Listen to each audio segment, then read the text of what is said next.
Hey, I'm Victor Margiotta, and this is The Community Show. My guest tonight is Danny Russo.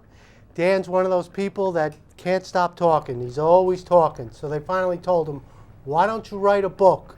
So what'd he do? He wrote a book. So we're going to talk about his book. I'm going to do a little cooking. We're making some chicken saltimbocco. I got mashed potatoes. We're going to make a little pan sauteed carrots. And I got my fresh parsley. Dan, thanks for coming on. It's a pleasure. All right. It's a pleasure. So what sparked your interest in writing a book, besides that you talk so much? Well, I always wanted to write. I started it many times. Uh-huh. Being that I worked in the restaurant business so long, I wanted to write a book about the restaurants. And I started, and I halfway through, and then I put it on the shelf for a couple of years. Uh-huh. Then about 5 years later, I take it down again and write a little more, and I put it back on the shelf for another 5 years, you know. And I just couldn't really get into it until I read a book by a girl named Debbie Ginsburg. The name of the book is called Waiting. Has nothing to do with that funny movie. Oh, okay, I was going to say. No. And she wrote this book.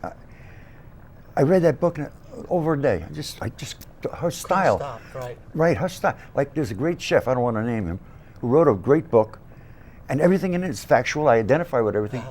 But it killed me to read the book. I got knots in my stomach. I just wanted to finish it. Uh-huh. Then when I read Debbie Ginsburg's book, I grabbed it down and started all over again. And this time I added, it was always supposed to be about restaurants. Okay. And then I brought my family into it from Italy and blah, blah, blah. Brooklyn, tough guys. Yeah. And I finished it, and I let it, a customer came in who's an author, wrote about 12 books. He says, he read it, I didn't see him for a week, I got scared. So, hey, Danny, go be a bricklayer, get out of here. He didn't do that. He came right to the bar. It's dynamite. Wow. Danny, it's like a Soprano, it's like The Godfather. You gotta do something with this book. And it was all in a loose leaf. Yeah. And that really gave me the incentive. Yeah. Then I had to shop around for a publisher, someone to publish this book, which I knew nothing about that. And the lady I met was really good to me. Mm-hmm. And she read it, she liked it, she talked about corrections. Mm-hmm. And we finally got it published. Oh, man. So let's rewind to where you grew up. Where are you from? Brooklyn. I was born and raised in Brooklyn. Okay. And I went into the service when I was 17. When I got my discharge, my mother had moved from Brooklyn to Peekskill. And that's how I stayed now. That's like, I don't know how many years ago that is. Yeah. And how was Peekskill back then? It was a nice little town, right? It really was. It really was. It still is, but it had a lot of character back then. Yeah, but it's got a lot of negative stuff. And Peekskill was a nice town. Jinungs, I used to go. Oh, my gosh. You're going to read about that in the book. I was in there, yeah. There's a lady named Melba along the Shady Lake. Yep. I remember the Shady Lake. She always wanted to go there. She was afraid to go. Come with me, I'll take you. Get in my car.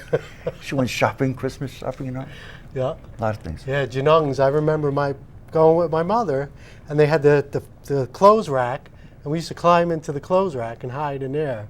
And we'd always say, yeah, one time we're going to fall asleep in there, and we'll wake up and the store will be closed. How about the old elevator in there, too? Remember that? Sure. And they had the elevator attendant. Remember? Yep. That was something. Then there was Chuck and Ollie's? Mm-hmm. The father, Yep. Ollie. Yeah. He originally was a bartender at the Academy. Oh, my gosh. Academy restaurant. It was a diner on one side and a bar. So he was like a big John Wayne Duke type guy, So I walked in there on a Friday night. The place was jammed. He says, what are you going to have, pal? What are you going to have, pal? Yeah.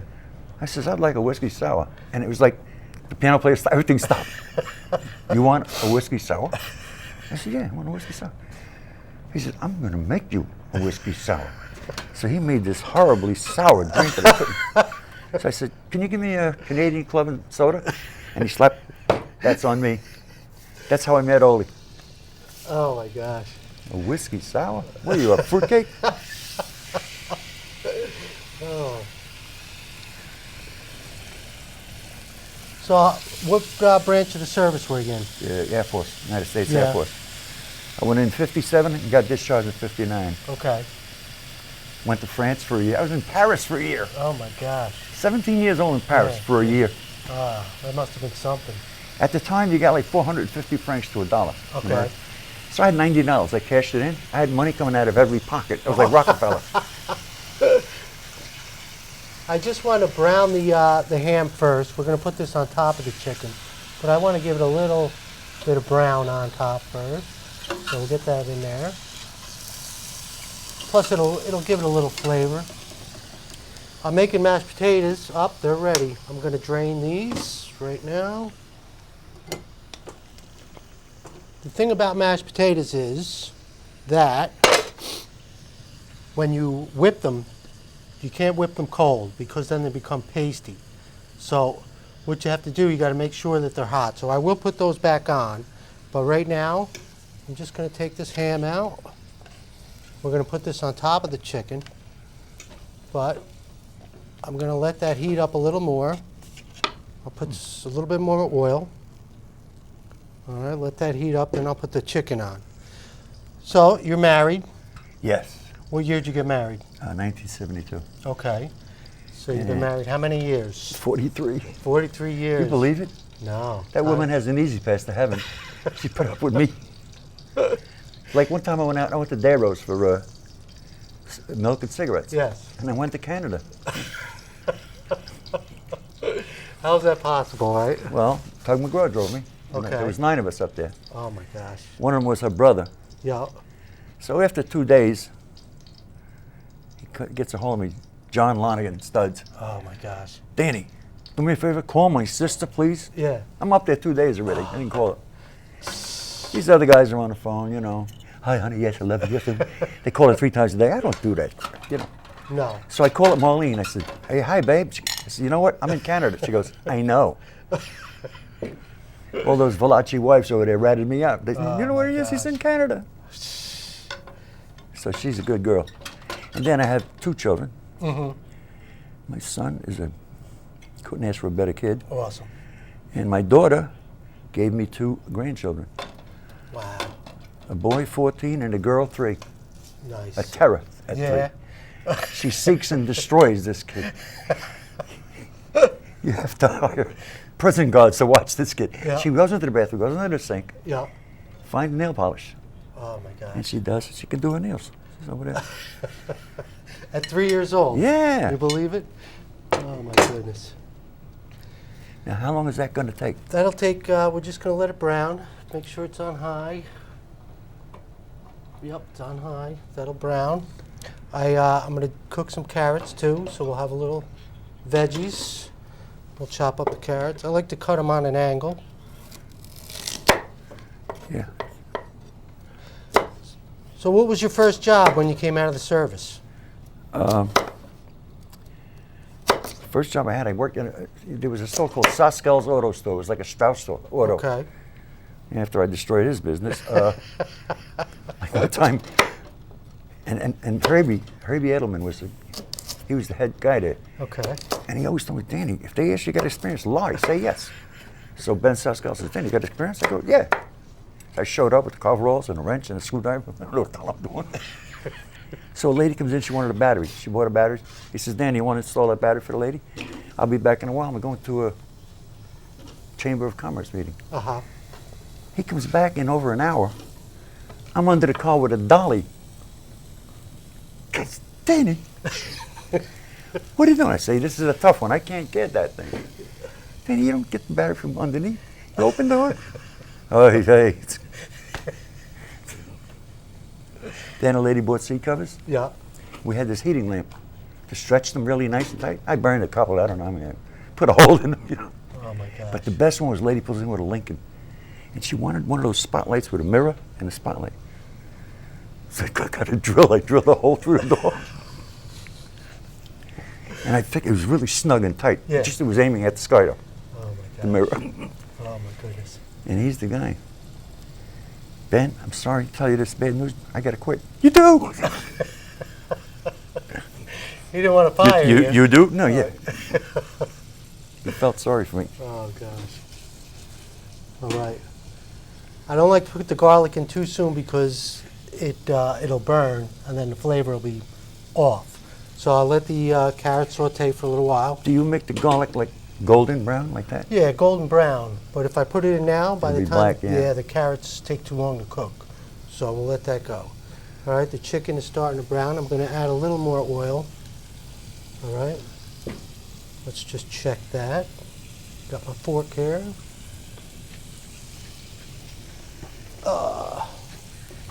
Yep, good. Is that the way you want it, like that? Yeah, just browned. Beautiful. Now you don't cook. No, Now you've been working in restaurants how many years? 50 years. 50 years. You just not interested in cooking? Or? I never was. No. Now, in the autumn of my years, Okay.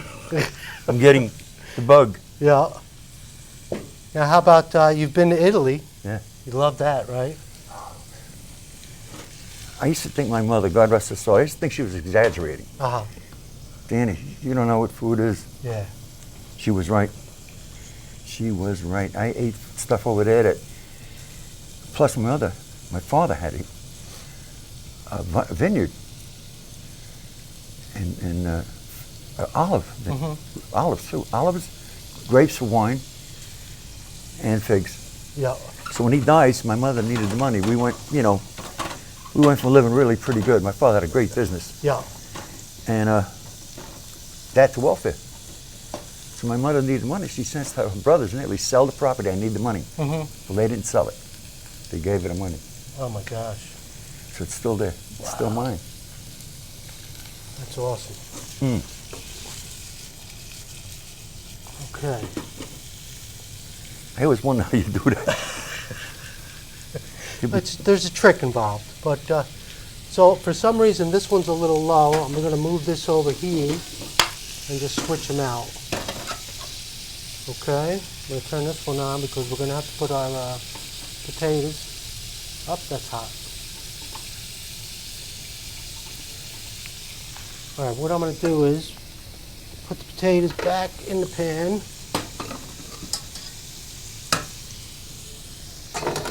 With the milk, actually heavy cream, not too much, and some butter. All right, we'll let that heat up. You know, my boss does stuff like this in the dining room. Yeah? Well, yeah.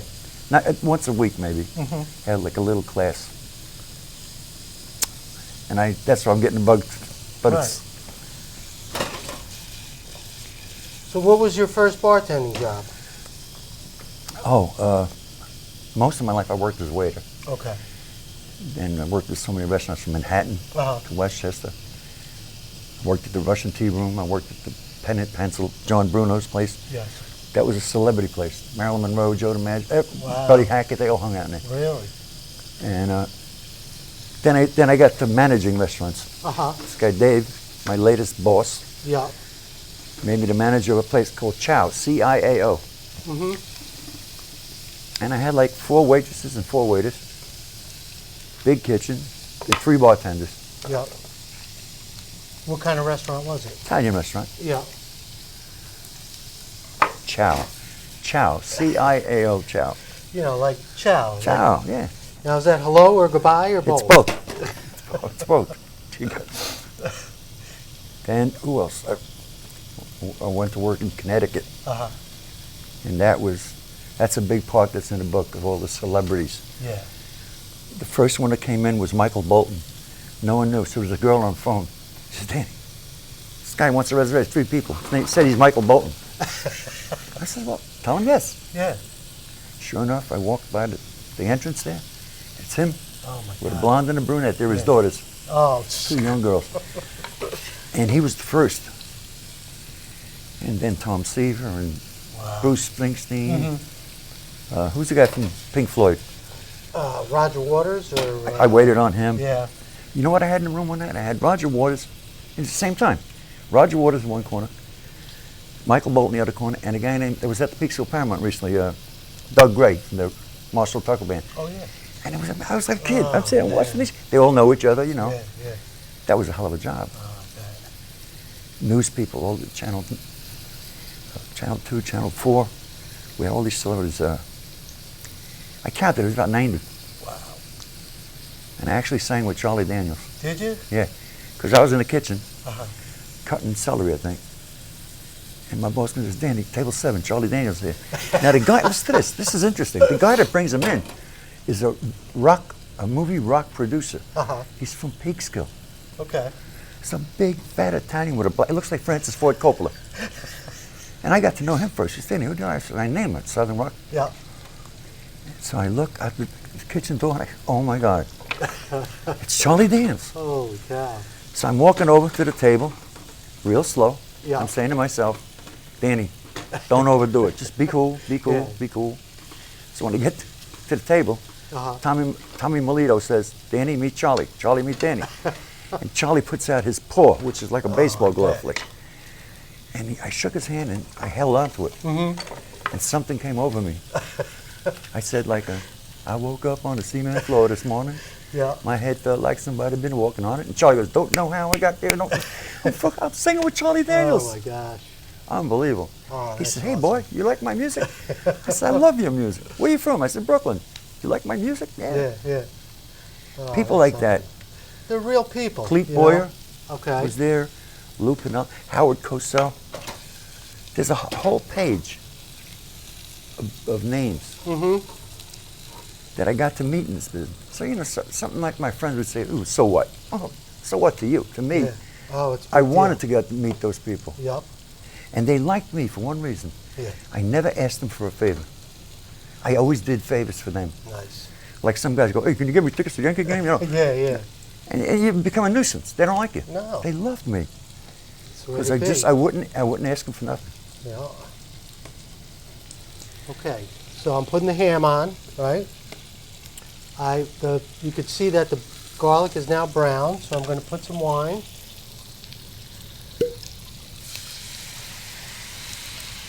Okay, that adds flavor. I also have some chicken stock. That'll add some flavor too. Okay. She's a look very good. Looks good, right? All right, now we're going to finish putting the ham on. I got one more spot there. Right here. And right there. Good. Okay, now we put the cheese. And it's just going to simmer now? It's going to simmer, yeah. And the cheese will melt. I actually have a top. I want to cover it for a second. Put the cheese on. This is Swiss cheese. You like Swiss cheese? I like cheese. What's your favorite cheese? Provolone. Provolone? You could use provolone. And a good sharp, a real sharp Romano. Or Uh-huh. Okay, these are pretty well sauteed. So I'm going to throw my garlic in there now so we don't burn the garlic. That's just enough. The mashed potatoes are ready, so what I'm going to do is I'll put it in my bowl. Okay, and I have my rubber spatula. So we'll get that in there. Okay.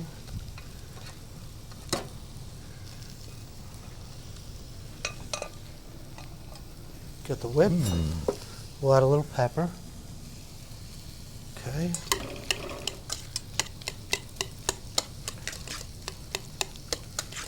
so you said it got to be warm, right? Yeah, now, like I was saying, if you let these cool and then you try to whip them, they get like pasty. And I mean, you could still eat them, but they're just not the right consistency. So we'll get that.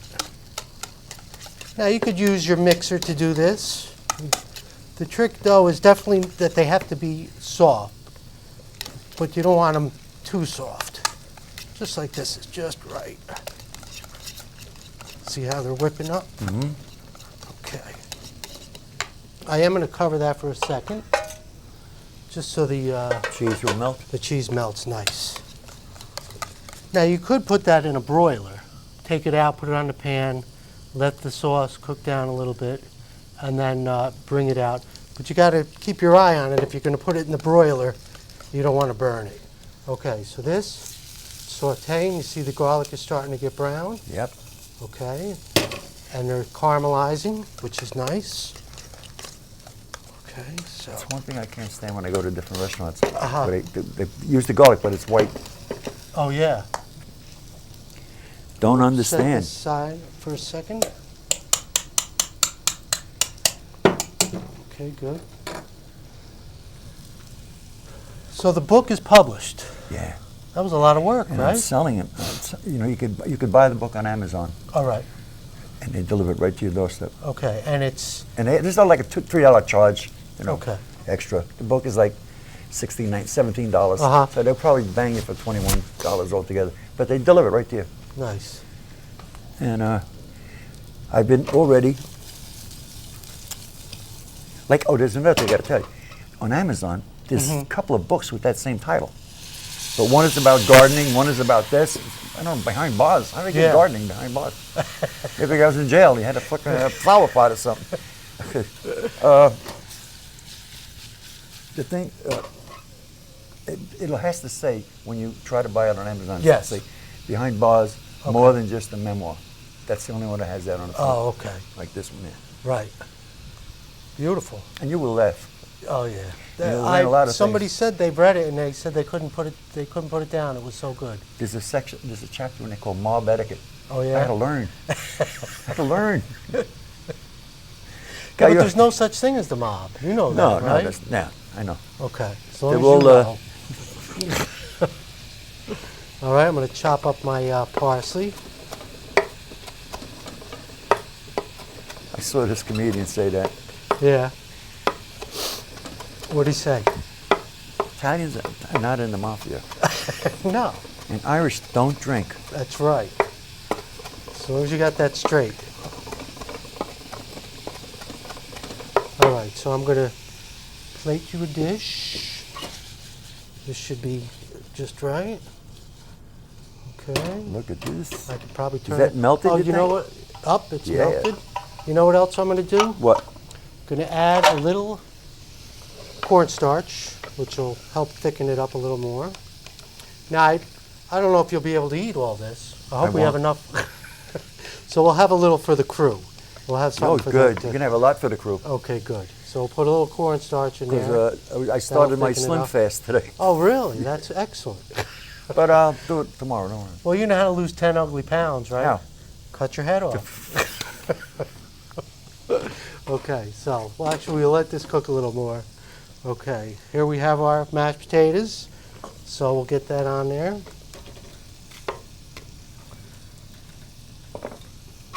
Alrighty. We got enough garlic in the dish, so we didn't need it in the mashed potatoes. So that'll be good like that. We'll pick you out a nice, Small. The smallest one. the smallest one. Sorry, you're getting the biggest one. No. That's it, right there. That's good, right? All right. Now, not only will, In Italy, they'd say she looked pretty good. yeah, okay. All right, we'll spoon out a little of the juice. Here we go. All right. Now, it's nice that we have the carrots for color. Oh, that's just right. Okay, good. Let me get these out of here. We'll get you a little spoon of that. Just a little. Okay. That's what my father says. Speaking of which, I got to say hi to my dad. Hey, Jerry. He loves the show. I told him you were coming on. He was very happy. He said, oh, Danny's a good guy. Well, you know, you've been coming how many years to the restaurant? You get a little Since I moved butter. up here. Put a little of this on. And voila. Move this over so we can Remember see the one it. where the guy goes in the restaurant, he says, do you charge for that garnish? They go, no, it's free. He says, can I have a plate of garnish? Well, you know that the parsley is loaded with vitamin B. It's very good for you. I make a carrot, parsley, and apple juice, and it's right on. But I hope you enjoy it. We'll move this over here for you. I can turn this off. So, do you have another book in the works? Yes. Yeah. And? It's going to be a real good one, too. Okay. It's called Papa. Okay. It's purely fiction, but the characters were made up of people that I knew growing up. But it's all fiction. Okay. Give me a little Need a fork? forquette. Okay. Let me get you. You got your nice plastic one. There you go. Give it a try. Let me cut you a piece there. There we go. There we go. I didn't get my utensils. Is it tender? It's not too dry, is it? No, it's not dry at all. No? Excellent. I didn't oversalt the potatoes, did I? No. And the carrots, are they soft enough? I didn't try the carrots. Let's give it a whirl. Here we go, bloke. All right. Now we got to give your restaurant a plug. Where are you now? Where can we come and see you? Fino Restaurants in Croton. Okay. In the shopping center, Croton. Yep. Wells Fargo Bank, Chase Bank around Yeah. there. What days do you work so we know what day to go? Monday, Tuesday, Wednesday, and Thursday. Okay. This is good. Excellent. How did you get the night off? You told them you were going to be Yeah. on TV? No. I had a doctor's appointment, Okay. and I called up my good boss. Okay. I said, "Hey, do you feel like being a bartender tonight?" Yeah. Well, you're not coming in? I go, "No." Oh, well, see that? That's excellent. He's a good guy. Nice. This is really good. Excellent. I'm so glad you're enjoying it. So we got enough for the crew. Speaking of the crew, I want to thank James Brooks, Kaz Kasperwitz, Doug, thanks so much for coming, and Joe Paisano. Helen couldn't make it tonight. I'm not sure why, but Who? we're going to say hi to Helen. That's Joe's wife. She usually helps out. And we're going to say hi to Cecilia. She usually helps us out too. And Joe in the back. But I hope you enjoyed the show. Any last words? Bon appetit. Bon appetito. That's all I could say. Bon appetit. And when you were in Italy, the wine was Oh, man. more of a wine drinking area there, right? We went to the Barolo region, Uh-huh. and there's miles of vineyards. Yeah. And the Barolo family has a hotel, small hotel, Yep. and a restaurant underneath. And I didn't know. I says, Marlene says, "Can I have a glass of Pinot Grigio?" He goes, "White?" They make their own white. Wow. I said, Marlene, how is it? Excellent. Yeah. It wasn't Pinot Grigio, it was really good wine. And then they start with a little bit of this, and then they take the flavor, a little bit of this. And I ate something.